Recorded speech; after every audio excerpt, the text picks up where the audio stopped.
Hello student, I am Jilajit Yadav, class 12, chemistry. Our topic is rate law. What is rate law? Rate law is defined as the law which is used for studying the relationship between the rate of reaction and the concentration of the reaction. Rate law क्या करता है? Rate of reaction और concentration of reactant के बीच में relation show करता है. Rate law क्या करता है? Rate law is defined as the law which is used for studying the relationship between the rate of reaction and the concentration of the reaction. Rate law क्या करता है कि relationship बताता है, रिलेशनशिप शो करता है between the rate of reaction and the concentration of the reaction. Suppose our reactant is R and our product is P. Initial time कितना होगा? T is equal to 0. Initial time always 0 because at initial time T is equal to 0, then that means our reaction is not started. Suppose हम कर लें कि the molar concentration of R at initial time is small a, then what will be the concentration of product.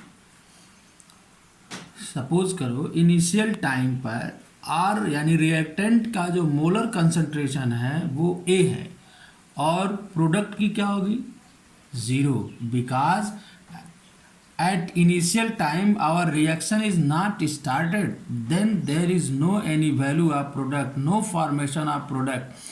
initial time पर जब हम reactant को एक molar concentration पर रखते हैं तो हमारा रिएक्शन अभी स्टार्ट नहीं हुआ है. तो जब रिएक्शन स्टार्ट ही नहीं हुआ है तो प्रोडक्ट का फॉर्मेशन नहीं हो सकता. Then the molar concentration of product 0. After T time हम सपोज कर लें कि धीरे धीरे हमारा reaction slowly reactant converted into product, धीरे धीरे रिएक्टेंट प्रोडक्ट में कन्वर्ट हो रहा है. उस टाइम को हमने सपोज किया कि time T. Then if the product molar concentration of product is X at after time T the molar concentration of product S, then what will be the molar concentration of reactant. तो जितना product बनता है reactant उतना ही कम होता है. जितना reactant कम होगा, घटेगा, डिक्रीज करेगा, मोलर कंसंट्रेशन रिएक्टेंट की डिक्रीज करेगी, प्रोडक्ट का उतना ही फॉर्मेशन होगा. Then the molar concentration of reactant is a minus x. Rate is directly proportional to molar concentration. We are already we read it. The molar higher will be the molar concentration, higher will be the rate of reaction, lower will be the molar concentration, lower will the rate of reaction. That means the rate of reaction is directly proportional to molar concentration. याद करो सभी लोग, हमने इस चीज़ को learn किया है, याद किया है. when we study factor affecting the rate of reaction, then we read a topic effect of concentration. वहाँ पर हमने पढ़ा था कि higher will be the concentration, higher will be the rate of reaction. यानी मोलर कंसंट्रेशन की value अगर increase करेगी तो रेट ऑफ रिएक्शन की वैल्यू भी इंक्रीज करेगी. मोलर कंसंट्रेशन की वैल्यू अगर डिक्रीज करेगी तो रेट ऑफ रिएक्शन की वैल्यू भी डिक्रीज करेगी. तो that means rate is directly proportional to molar concentration. तो रेट को हम फाइंड करते थे del R upon del T, directly proportional to molar concentration. At time t molar concentration is A minus X. Molar concentration of reactant is A minus X. So del R upon del T is equal to K into A minus X. जब proportional का sign remove किया जाता है तो is equal के साथ एक constant आता है. तो here is a constant K. The name of constant K is velocity constant. velocity constant. K is called velocity constant. फिर से सुनो सभी लोग, Rate law is defined as the law which is used for studying the relationship between the rate of reaction and the concentration of the reaction. Rate law क्या करता है कि rate of reaction और molar concentration of the reactant दोनों के बीच relationship show करता है. रेट लॉ से, रेट लॉ जो है वह क्या करता है, रेट ऑफ रिएक्शन और मोलर कंसंट्रेशन के बीच रिलेशनशिप शो करता है. यानी rate law is defined as the, definition क्या है, rate law is defined as the law which is used for studying the relationship between the rate of reaction and the concentration of the reaction. Suppose a reactant is R and P is a product. At initial time T is equal to 0. Initial मतलब जब शुरू हो, initial यानी starting time. Initial time T is equal to 0. Then what? Then we suppose the molar concentration of reactant is small a. Then what will be the molar concentration of P? Is 0, because here is no formation of product, because it is initial time. Reaction is not start. जब तक reaction start नहीं होगा तब तक P की value increase नहीं करेगी. Then value of P is 0. Suppose after time T, यानी एक टाइम हम सपोज कर लें कि आफ्टर टाइम T प्रोडक्ट का फॉर्मेशन हुआ, कितना मोल, कितना मोलर कंसंट्रेशन उसका हुआ, x. Then what will be the molar concentration of reactant, a minus x. Product को माइनस कर देंगे, जितना ये प्रोडक्ट का फॉर्मेशन होता है उतना ही रिएक्टेंट कम होता है. हमने पढ़ रखा है, we also have read it. तो higher will be the molar value of molar concentration, higher will be the rate of reaction. That means rate of reaction is directly proportional to molar concentration. Rate is directly proportional to molar concentration. The formula rate del R upon del T, directly proportional to molar concentration. कितना यहाँ पर at time T, A minus X. Del R upon del T is equal to K into A minus X. जब proportion का sign remove किया जाता है तो वहाँ पर एक कांस्टेंट आता है K.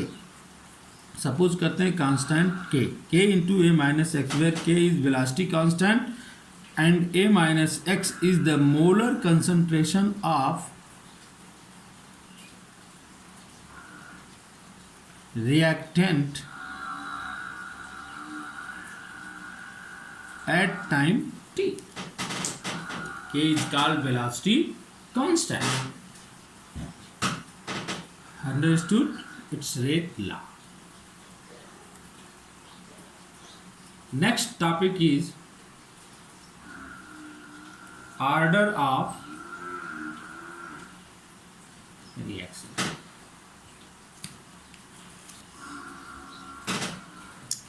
Suppose a reaction of type R, capital R, P, capital P, where R is coefficient, molar coefficient, P is molar coefficient for product,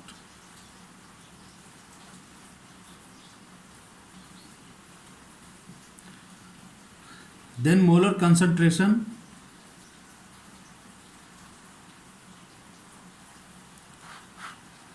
in class 11 the chapter of equilibrium.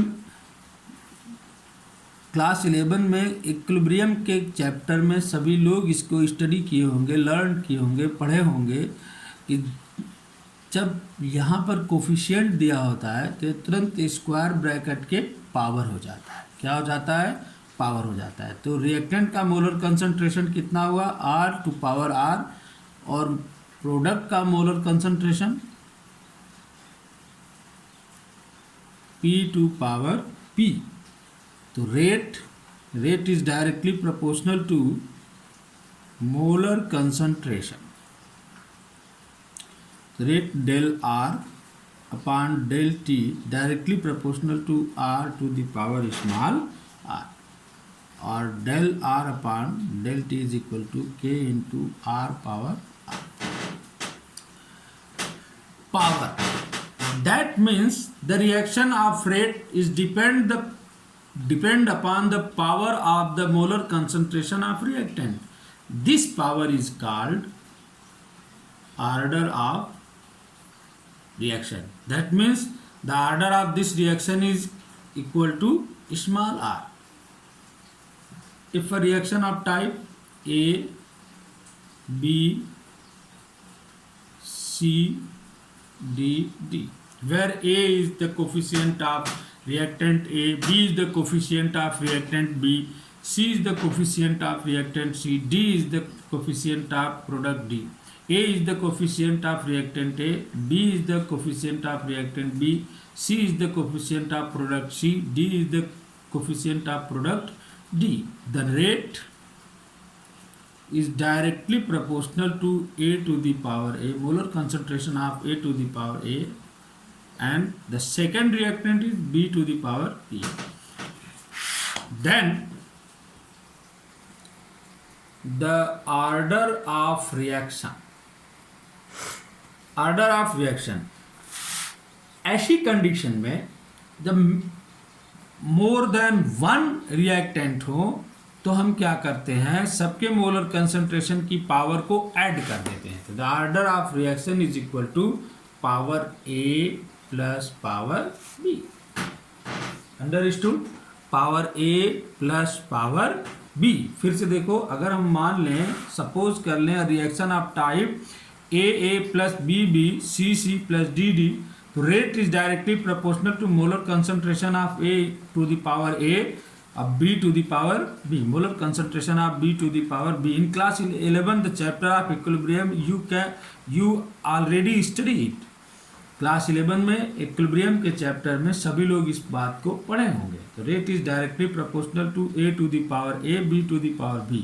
Then the order of reaction. Order of reaction क्या करते हैं, दोनों के पास जितने भी reactant 2 से ज़्यादा हो, 3 हो, 4 हो, 5 हो, तो क्या करते हैं, इसको ऐड कर देते हैं. क्या कर देते हैं, ऐड कर देते हैं. सपोज करो अगर यहाँ पर हमारे पास होता 2A plus 3B 4C plus 5D, then rate is directly proportional to A to the power 2, B to the power 3, देन ऑर्डर ऑफ रिएक्शन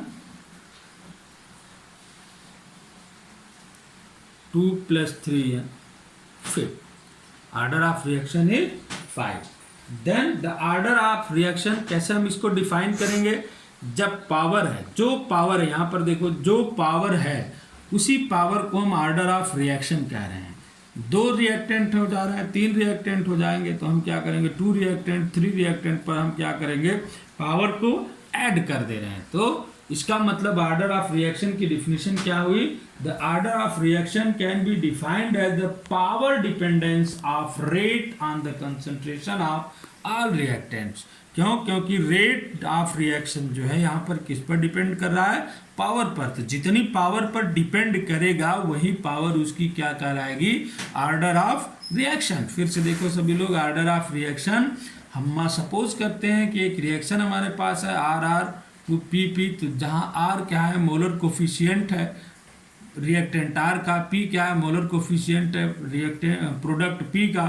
तो फिर मोलर कंसंट्रेशन क्या होगा, क्लास 11 में सभी लोग पढ़े होंगे केमिकल इक्विलिब्रियम टॉपिक में, इक्विलिब्रियम चैप्टर के, कि यहाँ पर मोलर कंसंट्रेशन हम स्क्वायर ब्रैकेट में लिखते हैं. स्क्वायर ब्रैकेट में जिस भी रिएक्टेंट या प्रोडक्ट यानी जिस भी कंपाउंड को रख दें वह उसका मोलर कंसंट्रेशन हो जाता है. तो फिर हम क्या करते हैं, यहाँ पर जो मोलर कोफिशिएंट दिया होता है इसको क्या कर देते हैं, पावर कर देते हैं. तो molar concentration of reactant R to power R, molar concentration of product P to power P. Rate is directly proportional to molar concentration of reactant, because here you study in rate law.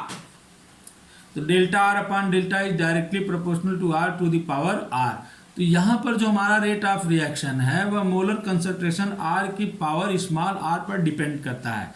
तो then it is called order of reaction. अगर हमारा इस type का कोई जो है reaction हो, A C plus D, तो rate is directly proportional to A to the power A into B to the power B. Then the order of reaction क्या करते हैं, जितने भी रिएक्टेंट होते हैं सबके पावर को ऐड कर देंगे A प्लस B. तो then order of reaction A plus B 2A plus 3B 4C plus 5D. Rate of reaction A का पावर 2 B का power 3. Order of reaction 2 plus 3 is equal to 5. Then the definition is the order of reaction can be defined as the power dependence of rate on the concentration of all reactant. If rate is not depend on the power of 0, power is 0, then it's called zero order reaction. Zero order reaction. Understood? If rate is directly proportional to r to the power 1, then it's called first order reaction. If rate is directly proportional to r का power 2, then it's called second order reaction. r का power 0, zero order reaction. Rate is directly proportional to r to the power 1, first order reaction. Rate is directly proportional to r to the power 2, second order reaction. That means सीधी सीधी एक ही definition निकलकर बार बार आ रही है कि जो reactant का power होता है, जितने पावर पर रेट डिपेंड करेगी वही पावर उसकी ऑर्डर ऑफ रिएक्शन कही जाएगी, वही पावर उसकी क्या कहलाएगी, order of reaction. The order of reaction defined as the power dependence of rate on the concentration of all reactants. जितने भी रिएक्टेंट्स हैं उन सबके पावर पर जितना डिपेंड करेगी वही उसकी क्या कहलाएगी, order of reaction. Okay, good.